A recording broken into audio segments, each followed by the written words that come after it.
Lena Stevens huddled on the cold ground and clung to her 18-month-old son, trying to silence his screams of terror as flames licked up the roof of her house and poured down the walls like a boiling pot.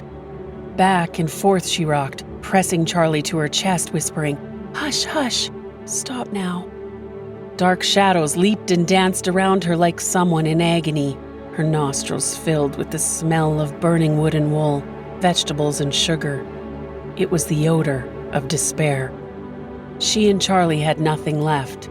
No home, no place to get away from the bitter wind filling her veins with ice. No food, nothing but the clothes they wore and the thin blanket about them like a shawl. A horse reared to a stop at her side.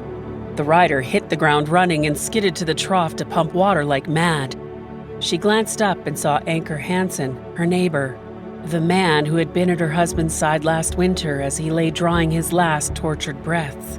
The man who had promised Johnson he would take care of her and little Charlie. He took his vows seriously, often coming by to make sure she was all right and to offer help. But she didn't want taking care of and had frequently been rude to the persistent man. A wagon pulled up a few feet from her. It was Mr. Hampton from the south. 4 gangly youths armed with shovels, buckets, and gunny sacks tumbled over the side. They quickly filled the buckets and attacked the fire. Water hit the flames and sizzled. One of the boys dampened his sack and beat out flames springing up where sparks hit dry grass. A second wagon pulled to a stop beside the first and 2 men jumped down. In the glare of the firelight and the sharp shadows, Lena wasn't certain, but thought them to be the 2 families from down by the river. The men joined the battle. After a hard fight, the fire died down to glowing embers.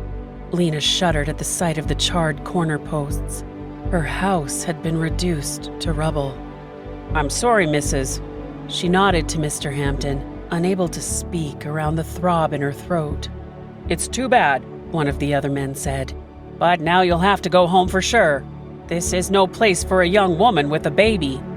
By home, she knew they meant back east, but she had no one back there to go to. Her only friend, Skye, shared a tiny room with her husband at the back of their store and had recently had a baby. They had no space for 2 more people. Besides, Lena wasn't about to ask for charity. She would make it on her own. Oh, nobody. Lena shuddered. She'd heard people speak of being burned out, but until now, it was only an expression, not something reaching down into her body and pulling hope out by its heels. One of the youths slapped his sack against his boot. His eyes met hers, and she saw a mixture of shock and fascination before she turned away. 4 more wagons pulled into the yard, drawing into a semicircle facing the smoldering house. While the men climbed down from the wagons to gather and compare notes, the women who had come with them remained in their seats, staring straight ahead. Lena didn't need to study their stiff posture and averted eyes to understand the unspoken message. They would make sure the neighborly thing was done in controlling the fire while pretending she didn't exist. She hugged Charlie close, silently daring any of them to make a comment about him. "I don't need them." But her insides were frozen. "What will I do?" One man inched toward her. "You will need a place to stay." "Albert!" the nearest woman croaked, and the man turned away without offering anything. Shock, cold, and fear raced through Lena, and she shook violently. The biggest of the Hampton boys grabbed a blanket from the wagon seat and ambled toward her. Awkwardly, he draped it across her shoulders.